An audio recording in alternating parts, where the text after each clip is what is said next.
Hello students. तो आज के हम इस वीडियो में पढ़ने वाले हैं पास्ट परफेक्ट कॉन्टिन्यूअस टेंस। सबसे पहले हम हिंदी में जानेंगे कि पास्ट परफेक्ट कॉन्टिन्यूअस टेंस को हिंदी में कैसे पहचानेंगे और फिर उस हिंदी का इंग्लिश ट्रांसलेशन कैसे करेंगे। तो चलिए बिना किसी देरी के इस वीडियो को स्टार्ट करते हैं। सबसे पहले पास्ट परफेक्ट कॉन्टिन्यूअस टेंस किसे कहते हैं? तो इसका उपयोग उन कामों के लिए होता है जो भूतकाल में किसी समय तक लगातार चल रहा था और फिर किसी पॉइंट पर खत्म हो गया।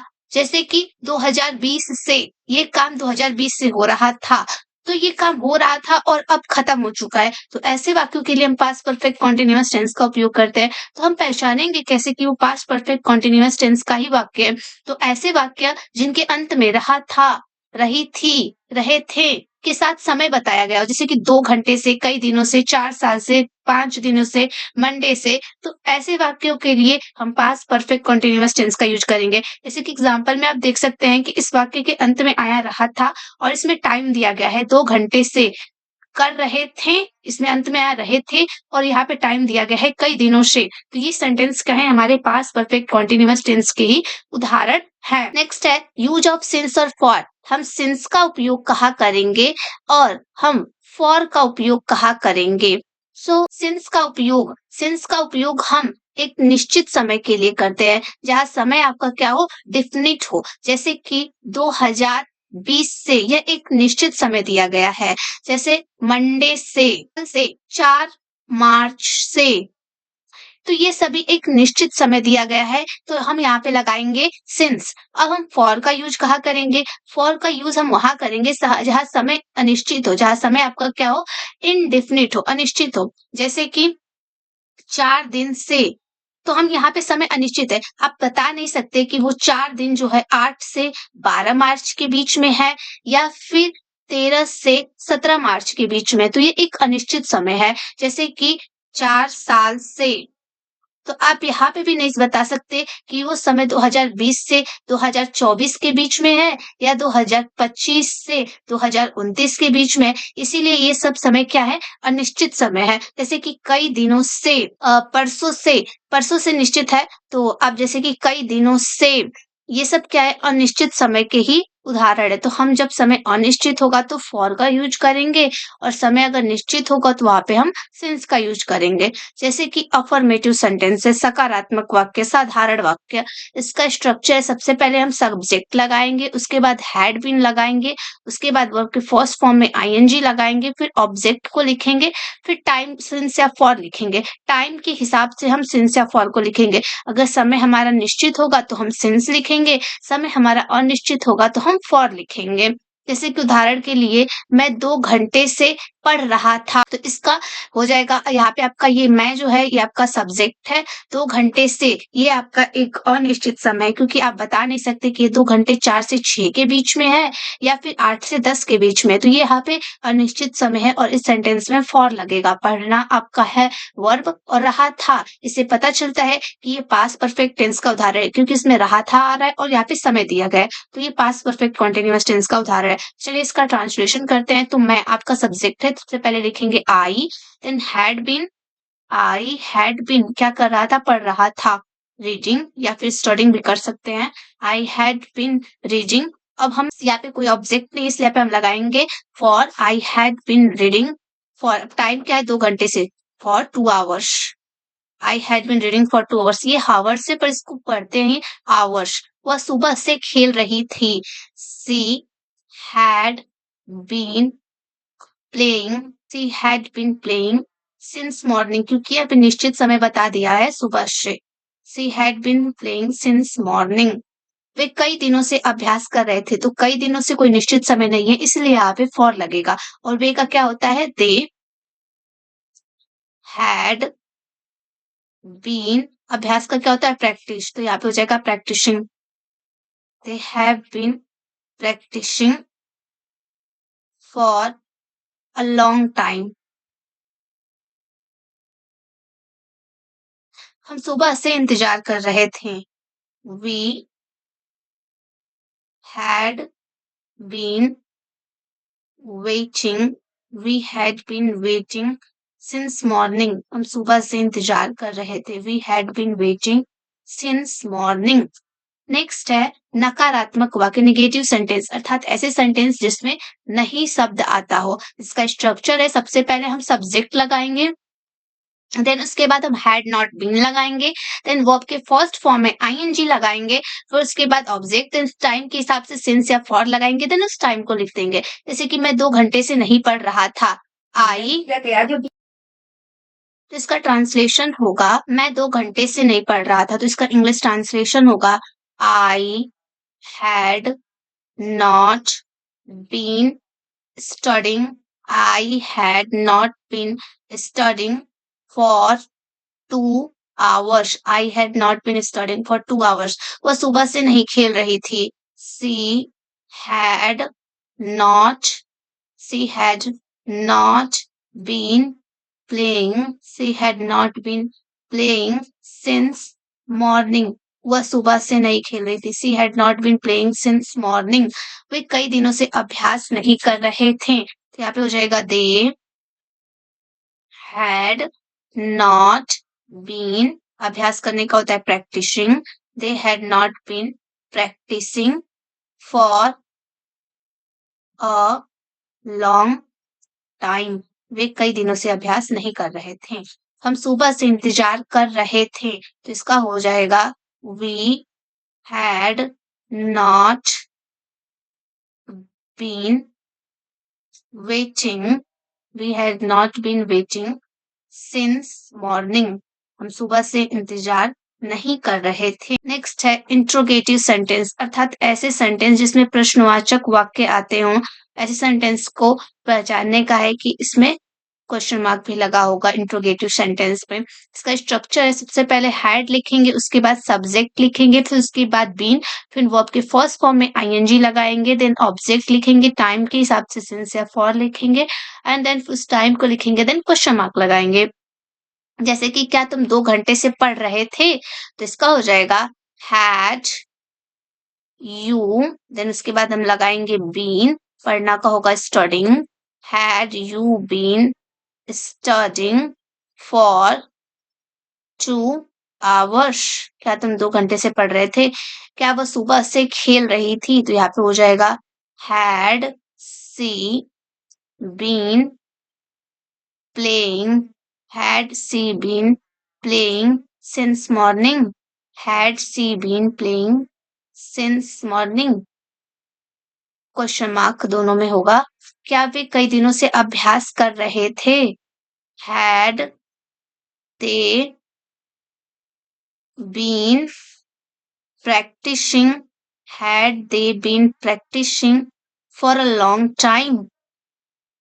क्या वे कई दिनों से अभ्यास कर रहे थे? यहाँ पे होगा क्वेश्चन मार्क। क्या हम सुबह से इंतजार कर रहे थे?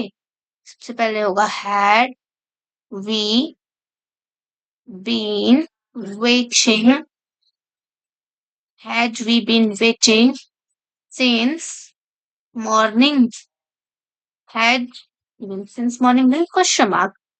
नेक्स्ट है इंट्रोगेटिव नेगेटिव सेंटेंस, अर्थात ऐसे वाक्य जिसमें प्रश्नवाचक शब्द भी आता हो, क्वेश्चन मार्क भी आता हो, प्लस नॉट भी आता हो, और ऐसे सेंटेंस का उत्तर या तो हम हाँ में दे सके या तो ना में दे सके। जैसे कि क्या तुम 2 घंटे से नहीं पढ़ रहे थे, तो इसका हम उत्तर दे सकते हैं कि हाँ पढ़ रहे थे, या फिर नहीं पढ़ रहे थे, तो हाँ या ना इसमें उत्तर दे सके, तो ऐसे सेंटेंसेस को बोलते हैं इंट्रोगेटिव नेगेटिव सेंटेंस। इसके स्ट्रक्चर में सबसे पहले हम हैड लिखते हैं, उसके बाद सब्जेक्ट लिखते हैं, फिर नॉट बीन लिखते हैं, उसके बाद वर्ब के फर्स्ट फॉर्म में आईएनजी लगाते हैं, देन ऑब्जेक्ट लिखते हैं, फिर उस टाइम के हिसाब से सिंस या फिर फॉर को लगाते हैं, फिर उस टाइम को लिखते हैं, देन क्वेश्चन मार्क लगाते हैं।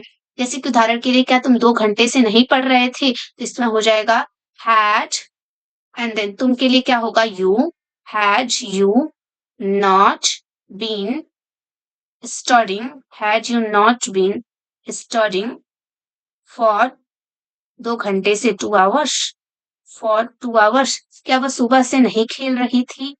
Had she not been, खेलना का होता है playing, had she not been playing सुबह से since morning, had she not been playing since morning, और उसके बाद हो जाएगा क्वेश्चन मार्क। तो क्या वे कई दिनों से अभ्यास नहीं कर रहे थे? तो हो जाएगा had they not been practicing for a long time. क्या वे कई दिनों से अभ्यास नहीं कर रहे थे? Then question mark. क्या हम सुबह से इंतजार नहीं कर रहे थे? सबसे पहले लिखेंगे had we not been, verb का third form waiting,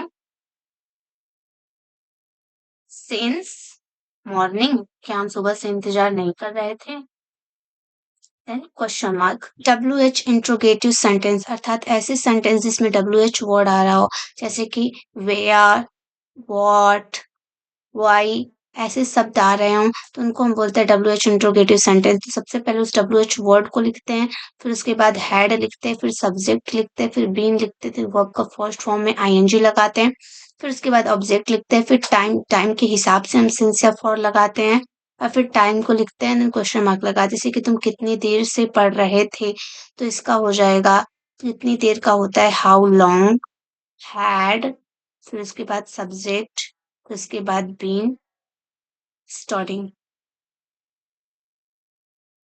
then question mark. वह कब से खेल रही थी? कब से का क्या होता है व्हेन। यहाँ पे हमारा कब से जो होता है ये हमारा WH वर्ड भी है और यही हमारा टाइम भी है। तो सबसे पहले हम टाइम के मतलब ऐसे टाइम के पहले हम सिंस या फॉर लगाते, तो कब से हमारा एक निश्चित समय है, तो यहाँ पे लगाएंगे सिंस, व्हेन, स्विन, हैड, सी, बीन प्लेइंग। वह कब से खेल रही थी? दिन वे कितने दिनों से अभ्यास कर रहे थे? कितने दिनों से, फॉर हाउ मेनी डेज, या फॉर हाउ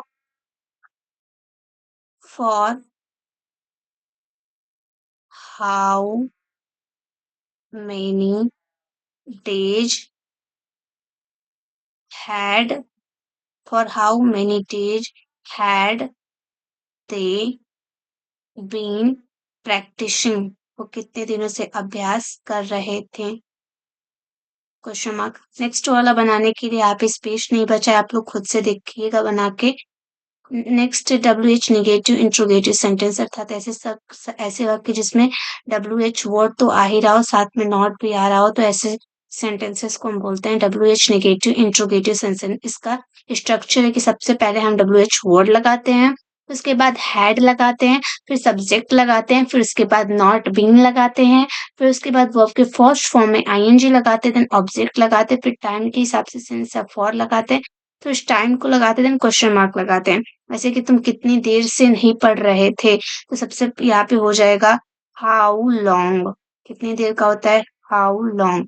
यहाँ पे हम फॉर लगा सकते हैं हाउ लॉन्ग के पहले, पर जो नेटिव यूजर्स हैं यहाँ पे ग्रामेटिकली तो सही है, पर कॉमनली हम इसका यूज नहीं करते, क्योंकि जो नेटिव यूजर्स हैं इंग्लिश के, अर्थात जो लोग इंग्लिश हमेशा बोलते हैं, वो लोग हाउ लॉन्ग के आगे फॉर नहीं लगाते, इसलिए हम यहाँ पे भी फॉर नहीं लगा रहे हैं।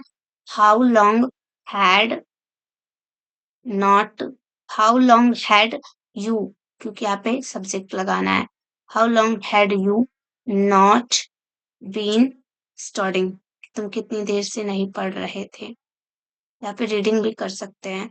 वह कब से नहीं खेल रही थी, कब से हो जाएगा since when, had she not been playing, how since not been playing, playing, and question mark. वो कितने दिनों से अभ्यास नहीं कर रहे थे? For how many days, for how many days had they not been practising. वो कितने दिनों से अभ्यास नहीं कर रहे थे?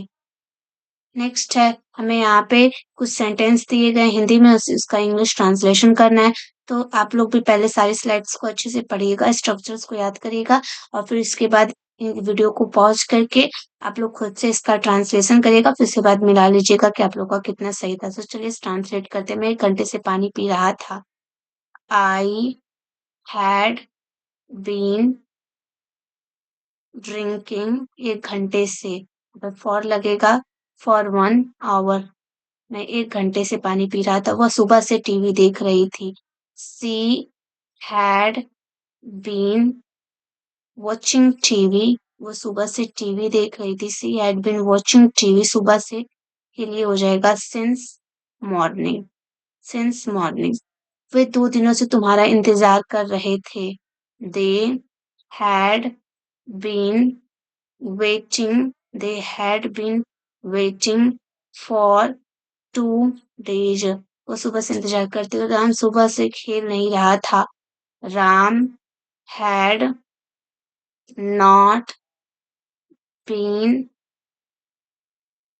प्लेइंग सिंस मॉर्निंग, राम सुबह से नहीं खेल रहा था। Ram had not been playing since morning, हम कब से क्लास में बैठ रहे थे। कब से का लिए हो जाएगा since. When had we been sitting on at the class, क्या तुम 2 दिनों से स्कूल नहीं आ रहे थे। Had you not been coming to school for 2 days, then question mark. Sita कितनी देर से गाना गा रही थी। For how long, for how long had Sita been singing a song, question mark. वो लड़के कब से भाग नहीं रहे थे। Since when, since when had boys been running, since नहीं रहे थे। सिंस व्हेन हैड बॉयज, यहाँ पे हो जाएगा बीच में नॉट, मैंने नहीं का ध्यान नहीं दिया। Running, running. वैसे इन एग्जाम्पल्स को आप लोग खुद से करिएगा और करके देखिएगा कि आप लोगों को कितना ये टेंस समझ में आया। और मेरी वीडियो देखने के लिए आप लोगों को thank you so much. Please like share and subscribe my video. Thank you so much. अगर आप लोगों को वीडियो अच्छी लगी तो लाइक शेयर एंड सब्सक्राइब।